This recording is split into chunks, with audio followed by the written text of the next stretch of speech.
Hey everyone, I'm here tonight in my biohacking room that I absolutely love, and I've been journaling some points I wanted to share with you, just things that I wish I had known when I first started my own biohacking journey after being diagnosed with multiple chronic infections over, 16 years ago. The first thing is, you are more than your body, but you're not less. Caring for and optimizing our physical bodies has an impact on every aspect of our life.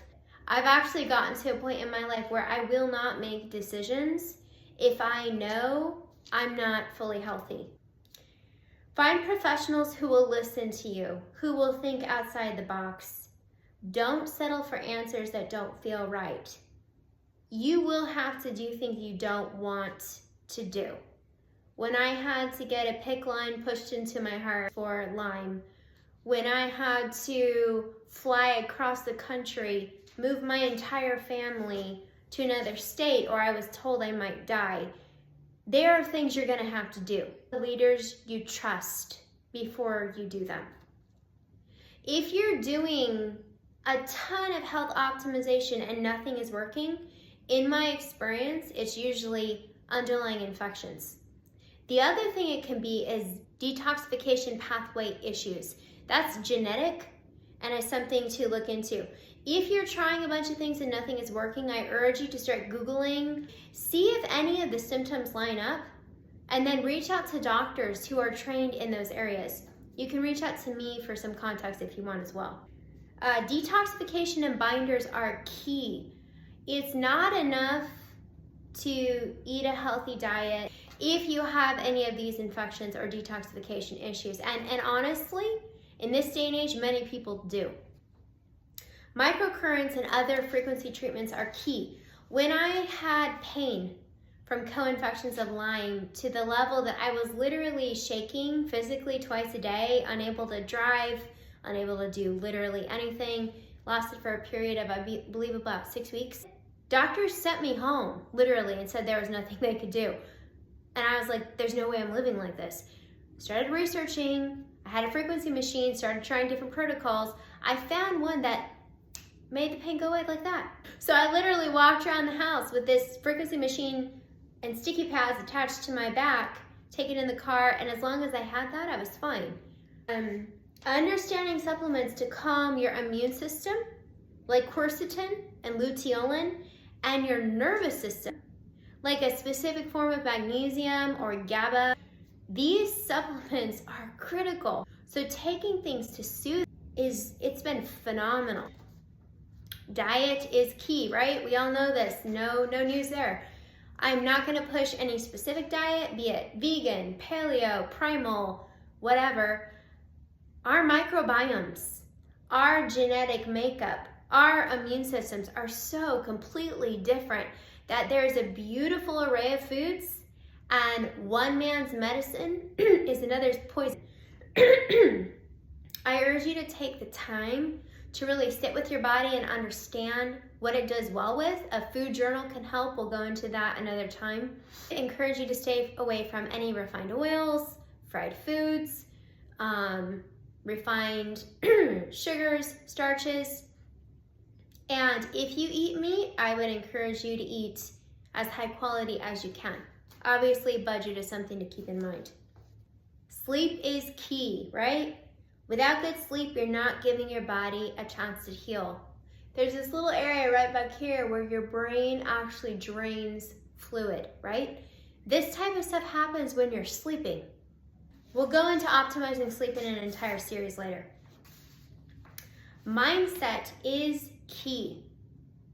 Stress impacts you physically. What we think impacts us physically, right?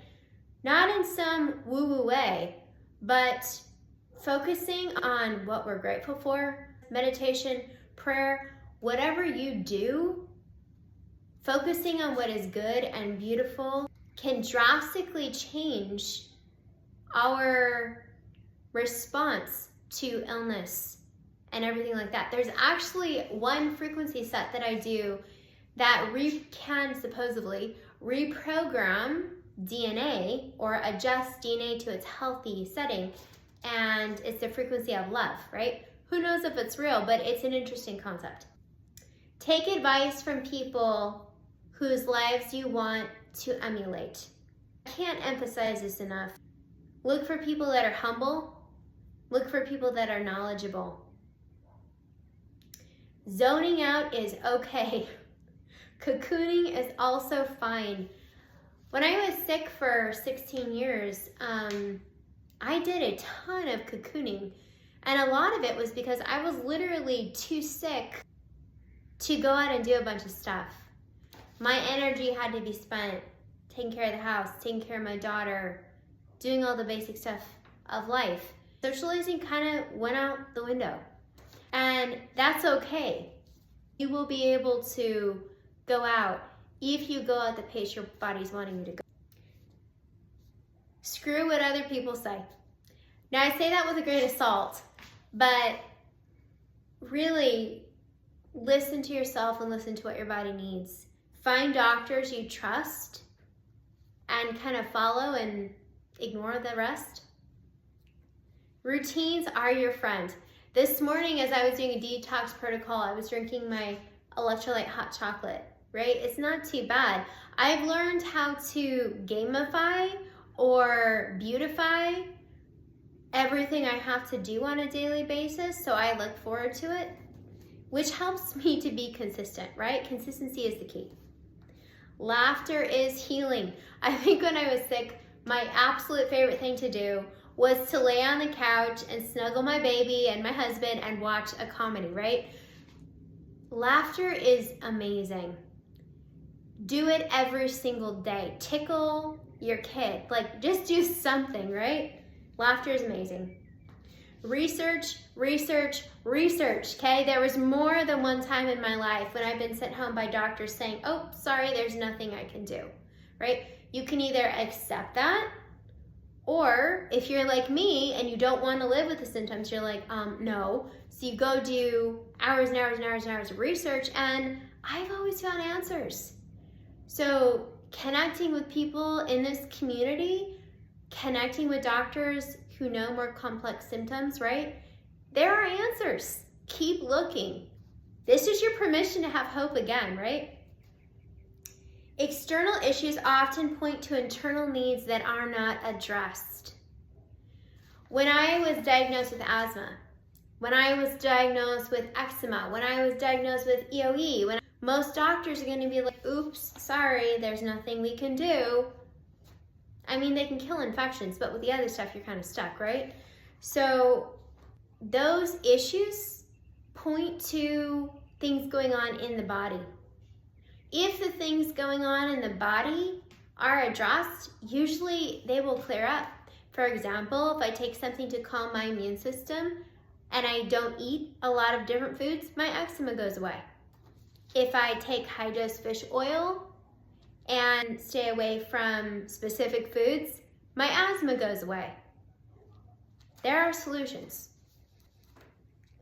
Don't be afraid to try new things, but start slow. A lot of times in the biohacker community, right, you gotta dive in, you gotta do it all. And I love that. And I've done that, and it slapped me. If I start a new supplement, I take like 1/8 of a teaspoon or less at a time.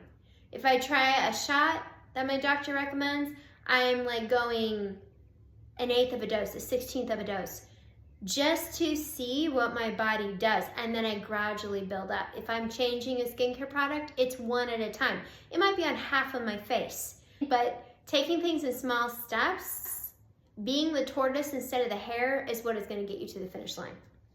Lastly, keep the big picture in mind. This is a journey.